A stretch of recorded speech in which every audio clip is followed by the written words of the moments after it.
지난 시간에 예수님은 수요일 저녁에 베다니에서 사람들과 저녁 식사를 하셨습니다. 그때 한 여인이 주님께 향유 옥합을 깨뜨렸을 때 주님이 말씀하세요. 그를 기억하리라 라고 칭찬하셨습니다. 그리고 오늘 본문은 다음 날 목요일 저녁에 예수님이 제자들과 마지막 식사를 하시는 모습, 바로 최후의 만찬 이야기입니다. 앞에서는 한 여인이 예수님의 죽음을 준비했는데 이번에는 예수님이 자신의 죽음을 준비하십니다. 12절에 보시면 무교절의 첫날 곧 유월절 양 잡는 날에 제자들이 예수께 여짜오되 우리가 어디로 가서 선생님께서 유월절 음식을 잡수시게 준비하기를 원하시나이까 하매. 유월절은 이스라엘의 최대 명절이죠. 우리로 치면 설날, 추석, 일제로부터 해방된 광복절과 같은 그런 중요한 절기가 유월절입니다. 유월절은 이전에 말씀드린 것처럼 애굽에서 종살이하던 이스라엘 백성을 구원하신 하나님의 역사를 기념하는 절기입니다. 이 시기에 유대인들은 관례대로 양을 잡고 식사를 했는데요. 보통 유월절은 가족들과 함께 식사를 하지만 오늘 예수님은 제자들과 함께 식사를 하십니다. 제자들을 가족으로 여겨주신 것입니다. 이때 제자들이 묻습니다. 예수님, 우리가 어디로 가서 이제 식사 준비를 할까요? 6월절이 되면 전 세계에서 순례객들이 오는데요. 이들은 대부분 예루살렘 성내에서 6월절 음식을 먹었습니다.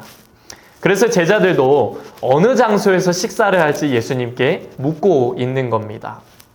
근데 예수님은 마치 이 첩보 영화의 은밀한 접선과 같이 제자들에게 아주 특이한 지시를 내리십니다.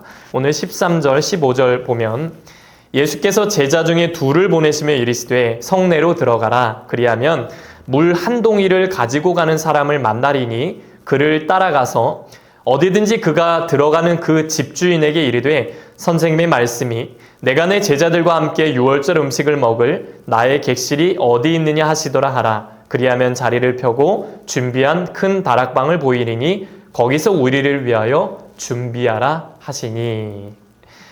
예루살렘 성내에 들어가면 물동이를 이고 가는 사람이 보일 거다. 그 사람한테 가서 그 주인에게 말해서 장소를 부탁해봐라. 우리가 거기서 유월절 음식을 먹을 것이다 라고 말씀하십니다. 이게 사실 좀 막연한 게요. 여러분, 거기서 이 물동이를 이고 가는 사람이 한 명이었을까요? 엄청 많았을 겁니다. 근데 제자들이 어떻게 발견했을까요? 여기서 물 한 동이를 가지고 가는 사람이라고 했는데 이 사람이 과연 남자냐 여자냐에 대해서 학자들의 의견이 다 다릅니다. 근데 이 사람은 성경 원어로 남성 명사가 쓰였습니다. 당시 사회에서 물동이를 기르는 일은 주로 여자의 일이었는데요. 여기서는 남성 명사가 쓰였기 때문에 이 사람은 남자였고, 그래서 제자들이 그 많은 사람 중에서 이 사람을 찾는 것은 그렇게 어렵지는 않았을 겁니다. 이어서 보면 큰 다락방이 보일 거다라고 하세요. 이 말은 비교적 부유한 집이었다라는 뜻이고요. 이곳은 사도행전에서 예수님이 승천하신 이후에 120명의 제자들이 모여서 기도하며 성령 체험을 했던 마가의 다락방이었을 거라고 추정을 합니다. 오늘 예수님의 말씀은 영화의 한 장면 같아요. 너희들 거기로 가면 물동이 이고 가는 사람이 보일 거다. 주님의 객실이 어디 있냐고 물어봐라. 큰 다락방이 보일 거다. 뭔가 다 아시는 듯한 느낌이죠. 척척 맞아 떨어집니다. 여러분은 예수님의 이 말씀을 들으면 어떤 느낌이 드십니까? 당시 6월절이 되면 평소보다 2배 이상의 사람들이 예루살렘에 모였습니다. 이 많은 사람들 속에서 식사 공간을 찾는 것은 정말 어려운 일이었을 겁니다. 사막에서 바늘 찾기와 같은 것이죠. 그러나 하나님은 그 모든 것을 미리 계획하셨다는 것입니다. 창세기 22장에 보면 아브라함이 아들 이삭을 제물로 바치려고 할 때 이삭이 물어봐요. 아버지, 제물은 어디 있나요? 그러자 아브라함이 걱정하지 마라. 하나님이 다 예비하실 거다. 근데 정말 보니까 하나님이 준비하신 양 한 마리가 그 자리에 딱 있는 걸 보게 됩니다. 하나님은 어떤 분이십니까? 여호와 이레의 하나님, 모든 것을 예비하시고 준비하시는 하나님이십니다. 우리가 살면서 내 생각과 계획대로만 되면 얼마나 좋을까요? 근데 나는 A를 선택했는데 상황은 B로 흘러갈 때가 있습니다. 그때마다 절망과 한숨이 나오지만 그럼에도 낙심하지 않아도 되는 것은 우리가 사망의 음침한 골짜기 같은 인생을 다닐지라도 나를 도우시고 함께 하시는 분이 하나님이라는 것입니다. 시편 23편 4절 말씀 함께 읽어보겠습니다. 시작. 내가 사망의 음침한 골짜기로 다닐지라도 해를 두려워하지 않을 것은 주께서 나와 함께 하심이라. 주의 지팡이와 막대기가 나를 안위하시나이다. 아멘. 주의 지팡이와 막대기가 나를 안위하시나이다. 우리의 목자 되신 주님께서 저와 여러분의 앞길을 날마다 인도해 주실 줄로 믿습니다. 제가 좋아하는 기도문 중에 라이놀드 니버의 기도문에 이런 기도가 나옵니다. 하나님, 바꿀 수 없는 것을 받아들이는 평온과 바꿀 수 있는 것을 바꾸는 용기를, 그리고 그 차이를 분별하는 지혜를 주옵소서. 받아들일 수 있는 평온함과 또 바꿀 수 있는 용기와 그 둘의 차이를 분별하는 지혜를 주님께서 허락해 주실 줄로 믿습니다. 그러니 내가 할 수 있는 일은 최선을 다하고 나머지 영역은 주님께 다 맡기고 근심, 걱정, 염려 주님께 다 맡기고 주님의 인도함 받아 살아가시길 간절히 소망합니다. 이렇게 예수님의 마지막 유월절은 제자들의 순종으로 준비되었습니다. 더 나아가 성경에 구체적으로 나오진 않았지만 제자들이 말했을 때 그 큰 다락방을 선뜻 내준 사람의 헌신으로 준비되었습니다. 주님은 우리에게도 이런 순종과 헌신을 요구하십니다. 특별히 이후의 말씀을 통해 우리가 어떤 삶을 살아야 하는지 말씀해 주십니다. 오늘 16절에 보시면 제자들이 나가 성내로 들어가서 예수께서 하시던 말씀대로 만나 유월절 음식을 준비하니라. 예수께서 하시던 말씀대로라고 합니다. 이 말은 원어로 보면 그가 말한 그대로라는 뜻입니다. 그가 말한 그대로. 주님 말씀하시면 내가 나아가리다. 순수한 어린아이처럼 순종했던 제자들의 모습을 보게 됩니다.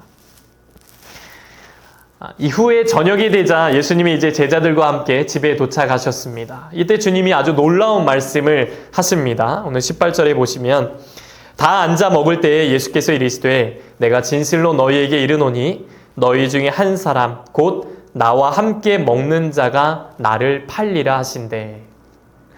여기 다 앉아 먹을 때에 라는 말에서 이 앉아라는 말은 원어로 아나케이마이라는 말입니다. 아나케이마이. 이 말의 뜻은요, 기대다라는 뜻이에요. 기대다. 당시 유대인들은 식탁이 아니라 바닥에서 주로 식사를 했는데요. 특별히 이 잔치가 있을 때는 비스듬히 이렇게 누운 상태로 식사를 했습니다. 그래서 이곳은 예수님을 위한 잔치 자리였기 때문에 예수님도 살짝 비스듬히 기댄 자세를 취하셨을 겁니다. 그 자리에서 주님이 말씀하십니다. 제자 중에 한 사람이 나를 배신할 것이다. 제자들이 깜짝 놀래요. 근심하며 당황을 합니다. 무슨 소리세요? 설마 저 아니죠? 제가 그런 건 아니죠? 라고 했을 때 주님은 이런 말씀을 하시죠. 20절에 보니까 나와 함께 그릇에 손을 넣는 자다. 여기서 함께 그릇에 손을 넣는 자라는 말은 아주 가까운 사이를 의미합니다. 우리로 하면 한솥밥 먹는 사람과 같은 그런 의미죠. 제자들처럼 주님과 가까운 사람들은 없었습니다. 제자들은 3년 동안 주님과 늘 먹고 자고 생활했던 아주 가까운 사람들이죠. 근데 그 중에 한 사람이 자신의 스승을 팔았던 것입니다. 여러분, 그 이탈리아의 세계적인 화가 레오나르도 다빈치 들어보셨습니까? 이분의 그림 중에 최후의 만찬이라는 그림이 아주 유명한데요. 지난번에 제가 사진을 보여드렸는데 오늘은 그림 하나를 보여드릴게요. 그러니까 이 사진입니다. 많이들 보셨죠? 저도 이 어렸을 때부터 이 사진을 정말 많이 본 것 같은데요. 여기서 많은 사람이 궁금해했던 것은 누가 예수님인가가 아니었습니다. 예수님은 누구죠? 당연히 가운데 앉아 계시죠. 과연 누가 가룟 유다인가입니다. 사람들이 정말 궁금해서 이 중에 누가 가룟 유다일까? 다빈치는 유다를 그릴 때 다른 제자와 구별되게 두 가지 특징을 강조했는데요. 유다의 머리 위치가 12제자 중에 가장 낮습니다. 또 하나는 다른 제자들은 얼굴 표정을 굉장히 유다는 어둡고 검게 표현했습니다. 여기서 누구일까요? 가룟 유다가. 여러분 기준으로 저 왼쪽에서 5번째, 하나, 둘, 셋, 넷, 5번째. 조그만 좀 낮은 사람 있죠. 빨간색 옷 입고 가운데 빨간색 옷 입는 저 사람이 바로 가룟 유다입니다. 저 유다가 머리 위치가 유난히 좀 낮아요. 12제자 중에 굉장히 낮고, 그리고 또 유다라는 걸 알 수 있는 게 다른 제자는 얼굴빛이 좀 환한데 유다만 좀 검게 표현됐습니다. 또 하나, 오른손에는 돈주머니를 이렇게 꽉 쥐고 있어요. 오른손에 돈주머니, 그리고 왼손은 빵 접시를 가리키고 있습니다. 굉장히 의미 있는 그림이고요. 참고로 저 가룟 유다 기준으로 오른쪽 얼굴이 이렇게 쭉 내민 사람은 성질이 급했던 베드로입니다. 누가 배신자입니까? 물어보려는 듯이 약간 일어나는 그런 모양을 취하고 있고요. 오른손에는 이렇게 칼을 들고 있는 모습입니다. 그리고 예수님의 오른편은 바로 사랑의 사도 요한이죠. 요한이 베드로의 이야기를 이렇게 옆으로 듣고 있는 그런 상태입니다. 굉장히 의미심장한 그림입니다. 예. 이렇게 오른손에 돈주머니를 든 가룟 유다를 보면 유다가 돈에 대한 탐욕으로 예수님을 배신했구나라는 것을 알 수가 있습니다. 그리고 왼손은 빵 접시를 이렇게 가리켰는데 주님이 말씀하셨어요. 제자들이 누가 배신자입니까? 라고 했을 때 나와 함께 그릇에 손을 넣는 자다 라고 하셨습니다. 예수님은 유다와 같은 음식 그릇을 사용하셨기 때문입니다. 여러분, 이 식사 자리의 분위기를 한번 상상해 보세요. 이미 예수를 죽이려는 음모가 감지되고 있습니다. 마지막 만찬을 즐기려고 하는데 예수님이 찬물을 끼얹으시는 것 같아요. 이 중에 하나가 나를 배신할 것이다.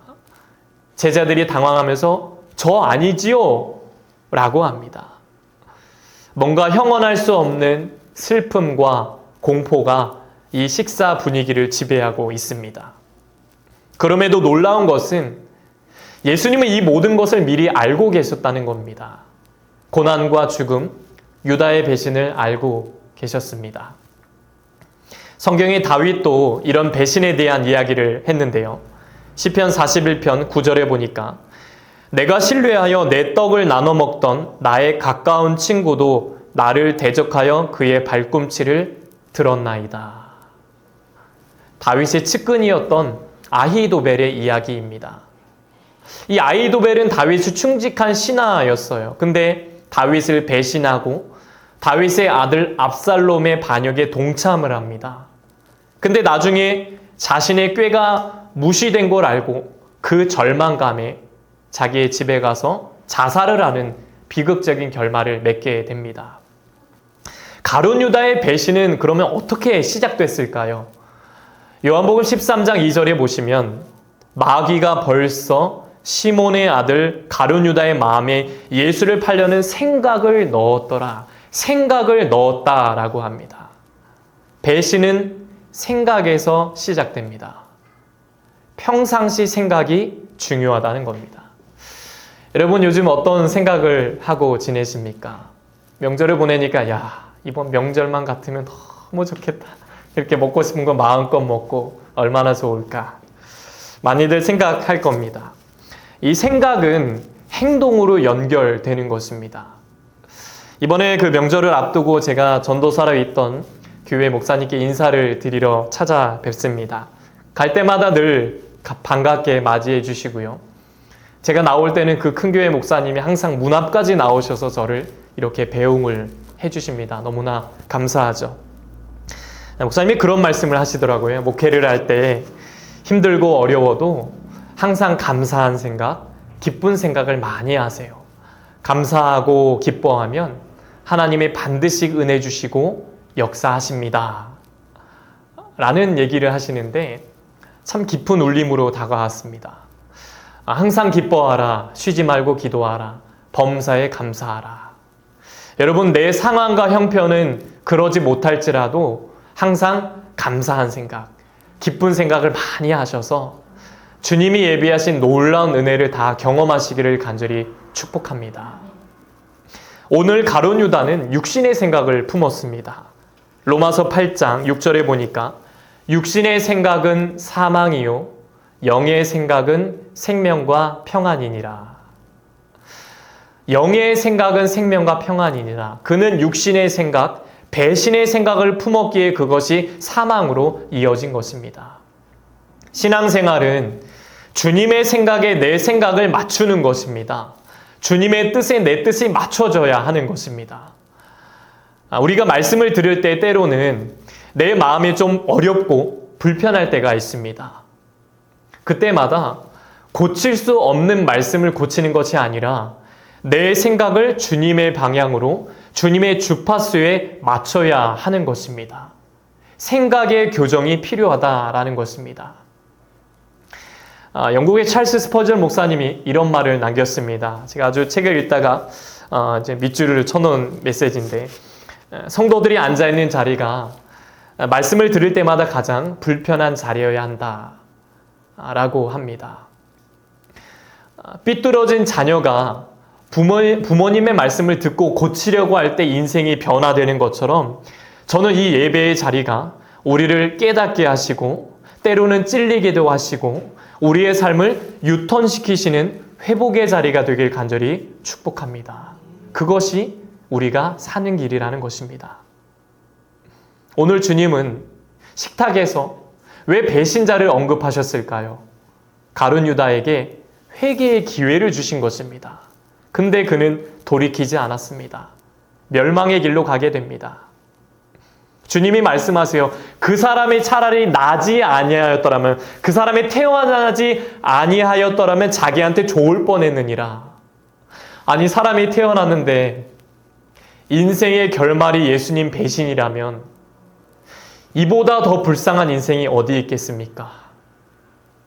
근데 이것은 가룟 유다가 돈에 눈이 멀어서 예수님을 배신했구나라는 저 먼 나라의 이야기가 아닙니다. 사실 우리도 그럴 수 있다라는 것입니다.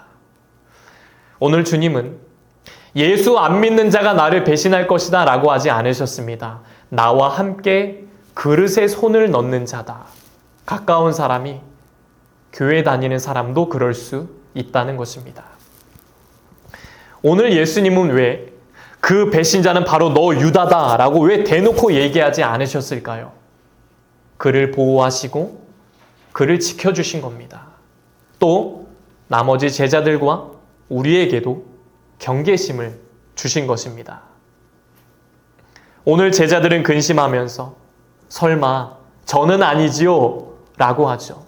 이 말은 근심에 빠졌다는 것이고 마음이 아팠다는 것입니다. 아니, 이 중에 예수님을 파는 사람이 있다고? 설마 나는 아닐까? 이렇게 근심하는 마음이 우리에게도 필요하다는 것입니다. 고린도후서 7장 10절 말씀 세 번역으로 보시면 하나님의 뜻에 맞게 마음 아파하는 것은 회개를 하게 하여 구원에 이르게 함으로 후회할 것이 없습니다. 그러나 세상 일로 마음 아파하는 것은 죽음에 이르게 합니다. 아멘. 우리에게도 이런 근심이 필요합니다. 주님, 혹시 제가 배신하고 있는 건 아닙니까? 제 신앙이 주님 뜻에서 벗어나고 있진 않습니까? 하는 근심이 필요하다는 것입니다. 교만한 사람은 자신을 의심하지 않습니다. 그런데 겸손한 사람은 늘 자기 자신부터 의심합니다. 내가 그런 건 아닐까?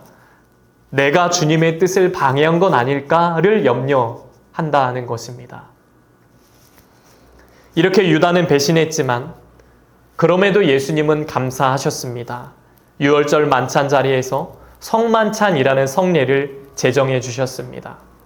그렇게 하심으로 우리가 지금 이 성찬의 떡과 잔을 나누며 예수님을 기념하는 자리를 갖게 된 것입니다. 우리는 성찬의 떡을 먹으면서 이것이 내 몸이니라 라고 하신 주님을 기억할 수 있게 됐습니다. 또 잔을 마시면서 나의 피, 곧 언약의 피니라 라고 하신 주님의 피를 기억할 수 있게 됐습니다.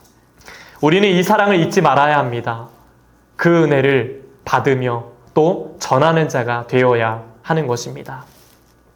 그렇게 식사를 마친 예수님과 제자들이 이제 감람산으로 떠나게 됩니다. 오늘 가룟 유다를 보면 어떤 마음이 드십니까? 저는 이 말씀을 묵상하면서 현대판 유다가 나는 아닌지 돌아봤습니다. 유다의 배신의 뿌리는 자기를 사랑했습니다. 돈을 사랑했고요. 이생의 삶을 사랑했습니다. 자기를 사랑하고 돈을 사랑하고 이생의 삶을 사랑하는 이 시대가 현대판 유다의 모습과 참 비슷합니다. 유다뿐만 아니라 사실 우리도 주님을 배반할 때가 있습니다. 주의 뜻을 따른다고 하면서 내 뜻을 따라갑니다.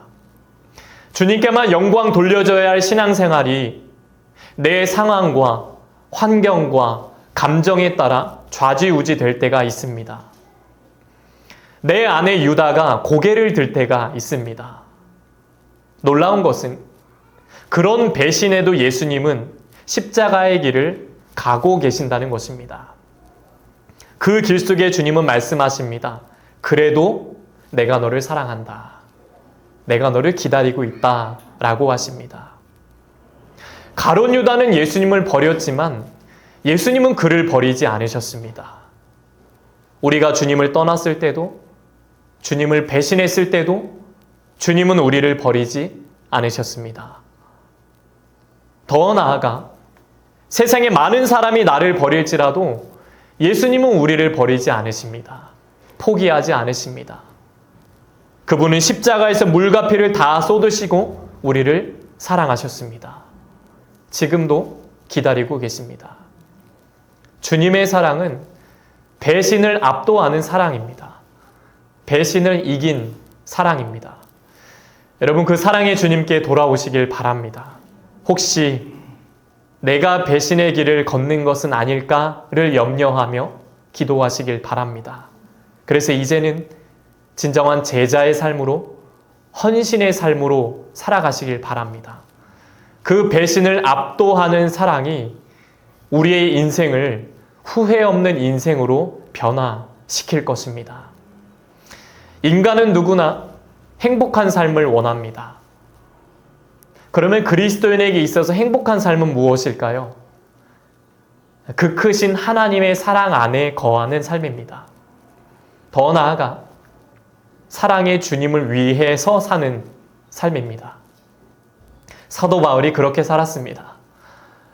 디모데후서 4장 6절, 7절 말씀에 보면 바울이 이렇게 말하죠. 우리 함께 읽어보겠습니다. 시작. 전제와 같이 내가 벌써 부어지고 나의 떠날 시각이 가까웠도다. 나는 선한 싸움을 싸우고 나의 달려갈 길을 마치고 믿음을 지켰으니. 아멘. 전제라는 것은 재물이 부어지는 것처럼 모든 것을 쏟아부었다라는 뜻입니다. 바울은 자신의 사역을 마무리하면서 자신의 모든 것을 하나님께 드리고 헌신하며 내가 믿음을 지키며 살아왔다라고 말한 것입니다. 이것이 우리의 고백이 되길 소망합니다. 이제는 현대판 유다의 삶이 아니라 우리의 연약함을 사랑으로 덮어주신 주님을 위해 주님의 영광을 위해 살아가시길 바랍니다. 단순한 종교인이 아니라, 썬데이 크리스찬이 아니라 선한 싸움을 싸우고 이 믿음의 길을 묵묵히 걸어가는 참된 제자로 사는 저와 여러분 되시길 주님의 이름으로 간절히 축복합니다. 이제 함께 찬양하고 기도하겠습니다. 오직 주의 사랑에 매여 찬양하겠습니다.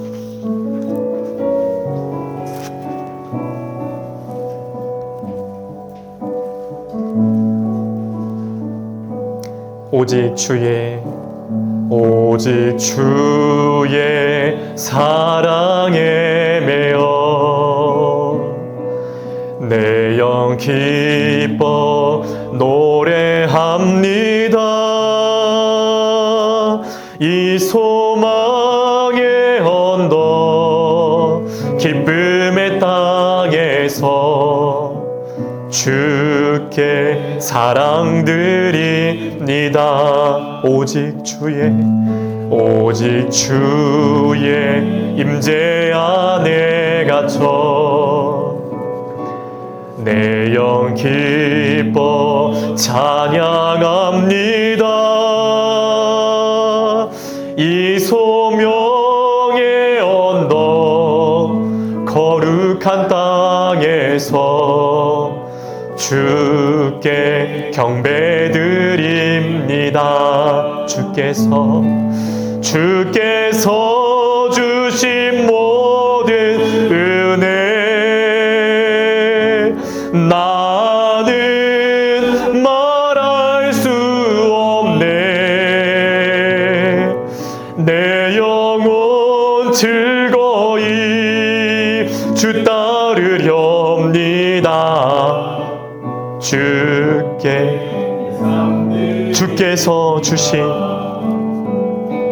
주께서 주신 모든 은혜 나는 말할 수 없네. 내 영혼 즐거이 주 따르렵니다. 주께 내 삶 드립니다. 하나님 아버지, 유다의 배신의 모습이 우리에게도 있을 때가 있었습니다. 회개하오니 주여 용서하여 주옵소서. 그럼에도 인간의 배신과 그 연약함을 사랑으로 덮어주신 주님의 십자가를 기억합니다. 제자들이 말했던 설마 나는 아니지요. 늘 이것을 기억하고 염려하며 기도하게 하시고 내 뜻이 아니라 주님 뜻대로 사는 백성 되게 하여 주옵소서.